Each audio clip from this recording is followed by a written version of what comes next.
Perkenalkan, nama saya Bonavidiawati Zebua, NIM 19042212. Di sini saya akan menjelaskan mengenai ruang lingkup administrasi pembangunan. Menurut Siagian tahun 2007, perumusan dan ruang lingkup administrasi pembangunan merupakan keseluruhan proses pelaksanaan rangkaian kegiatan yang bersifat pertumbuhan dan perubahan yang berencana menuju modernitas dalam berbagai aspek kehidupan bangsa dalam rangka pembangunan negara atau nation building. Rix 1994, Siagian 1983, dan Joko Kromyadjojo tahun 1997 menegaskan bahwa administrasi pembangunan mempunyai dua unsur, yaitu satu, perumusan kebijakan-kebijakan negara. Yang kedua, penyusunan instrumen-instrumen untuk pelaksanaan kebijakan dalam rangka pencapaian tujuan pembangunan secara efektif. Ciri pokok administrasi pembangunan yaitu orientasi. Orientasi ditunjukkan pada usaha ke arah perubahan keadaan yang dianggap lebih baik.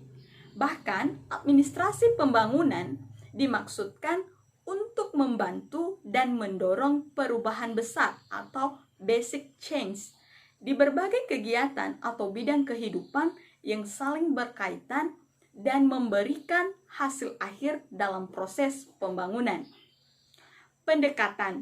Pendekatan administrasi pembangunan adalah perbaikan dan penyempurnaan administrasi dikaitkan dengan aspek perkembangan bidang lain, seperti ekonomi, sosial, politik, dan lain-lain.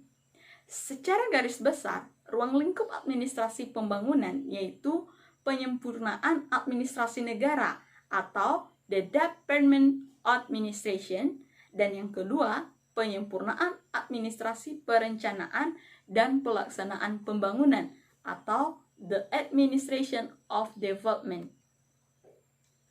Ruang lingkup administrasi pembangunan menurut Nusmanto terdiri dari 1. The Administration of Development atau administrasi pembangunan. Bagian B, the Development of Administration atau penyempurnaan pembangunan administrasi negara. C, dan pembangunan partisipasi masyarakat. Nah, di sini saya akan menjelaskan apa saja fungsi daripada ruang lingkup administrasi pembangunan. Nah, menurut Joko Midjojo tahun 1995, ada 3 fungsi atau fungsi daripada ruang lingkup administrasi pembangunan yang menjadi fungsi yang pertama yaitu penyusunan kebijakan untuk penyempurnaan administrasi negara yang mencakup upaya penyempurnaan organisasi, khususnya terkait dengan kepegawaian dan pengurusan sarana-sarana administrasi lainnya. Hal ini disebut the development of administration atau pembangunan administrasi atau administrative reform atau reformasi administrasi. Fungsi yang kedua, perumusan kebijakan-kebijakan dan program pembangunan di berbagai bidang serta pelaksanaan secara efektif. Ini disebut the administration of development atau administrasi untuk pembangunan.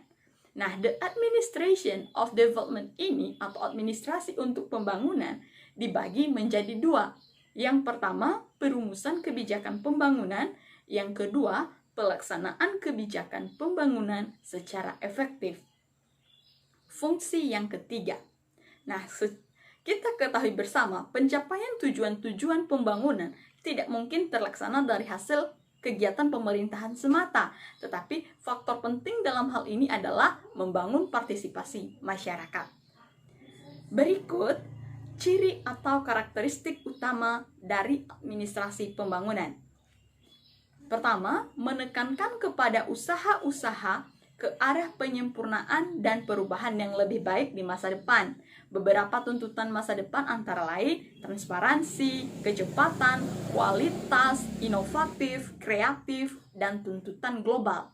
Yang kedua, perbaikan administrasi pembangunan. Ini dikaitkan dan disesuaikan dengan kemajuan di aspek pembangunan lain seperti bidang sosial, ekonomi, politik, budaya, dan pertahanan serta keamanan.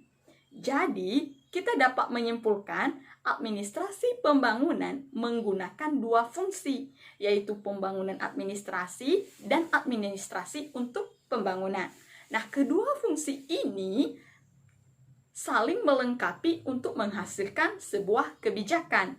Partisipasi masyarakat diperlukan agar kebijakan tersebut bisa berhasil dan tercapailah perubahan ke arah modernisasi, pembangunan bangsa, dan pembangunan sosial. Demikianlah hasil presentasi saya. Atas perhatiannya, saya ucapkan terima kasih.